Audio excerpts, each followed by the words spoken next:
Hi, I'm Charlene Windus. I am the author and publisher of the Sacred Reflections Oracle deck, and I am so excited to give you a simple, short tutorial here on how to work with the deck. So if you don't have any experience working with Oracle cards, or maybe you do and you are just interested in hearing my tutorial, this is for you.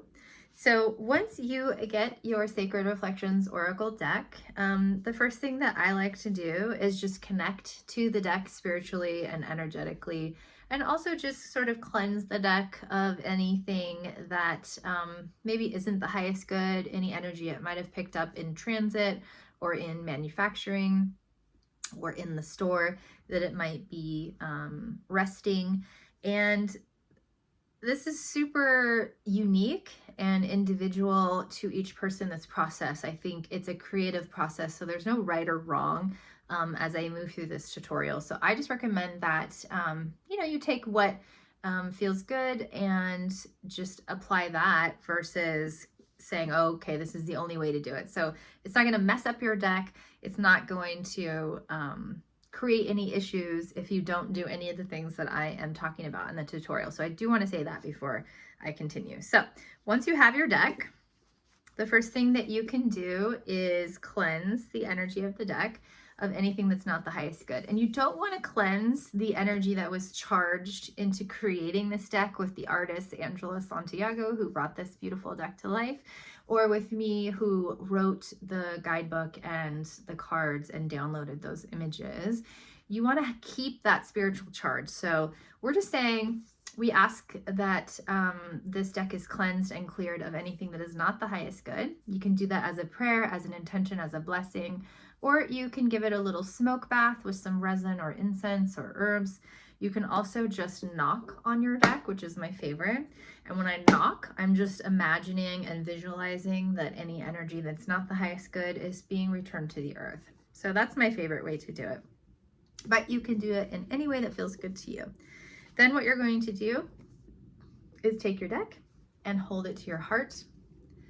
And right now, you're going to connect it to your higher self. So the reason why I think this is important is because things like card decks can pick up any surrounding energies that are left behind by people or places or things. And so to make sure that you have efficient readings that are highest good and connected simply to you, you want to hook this up to your higher self. So I will hold it to my heart and I will intend, visualize, imagine that my higher self energy, which is like, for me, it's a cord of light, but it can be a ball of light, it can be a tunnel of light, it can be anything that you connect to. And I imagine that that comes in and down to my heart and connects outward to my deck. Then I will say something like, may this deck only communicate with me, my highest self, highest good energy at all times. That creates this safety container and connection so that it's not picking up anyone else's energy at any time, and also just gives you really efficient, I think, efficient readings.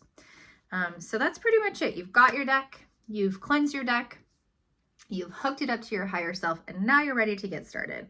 Now, the ways that you're going to work with the deck, again, are going to be unique and special to you.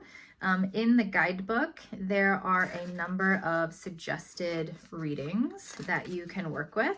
My favorite is a very simple daily card reading. It's a 1-card reading.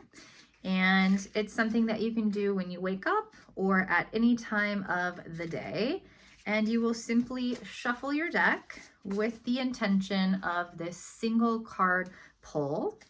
And I'll be thinking, what's the highest good message that I need for myself today? Or you can ask more specific things like, what am I heading into today that I need to prepare for? What do I need to come to the table with today? What am I ignoring?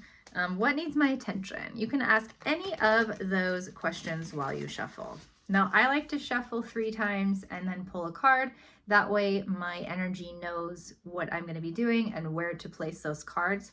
But you can do it any way that you want. You can fan them all out and you can just pull one out. You can do this instead of traditional shuffling and just sort of move your cards around. You can do it any way that you want. So I like to shuffle the 3 times and then draw a card. So once you've drawn your card, you get your message for the day to whatever specific question that you asked, or it's just your daily reading. So we have the air spirit, which is unburden your mind. Look how beautiful that is. Ah, I love it. I love the gold foiling that we chose for the deck.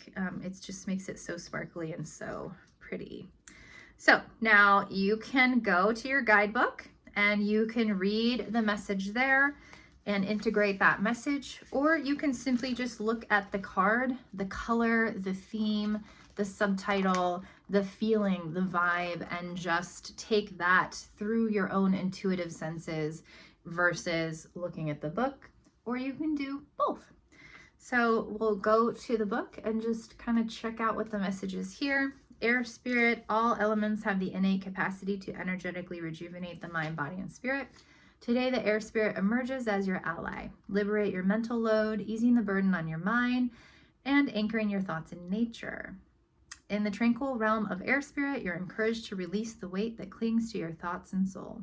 Connect with the outdoors, go for a walk, open a window, and let the fresh air caress your face.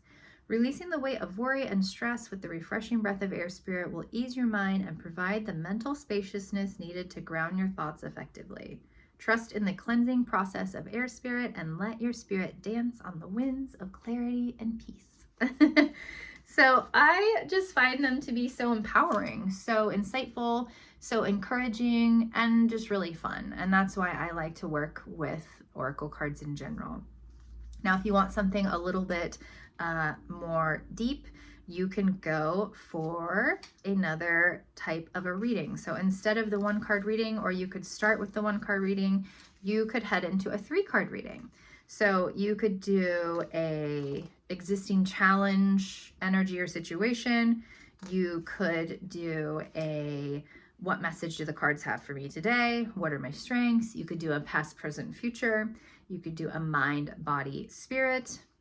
Anything goes with a 3-card reading. So you could pull 3 cards that give you a general consensus on that one question, or you can pull each card individually for each subset. So if you're doing mind, body, and spirit, the first card would be mind, the second would be body, and the third would be spirit, or past, present, future.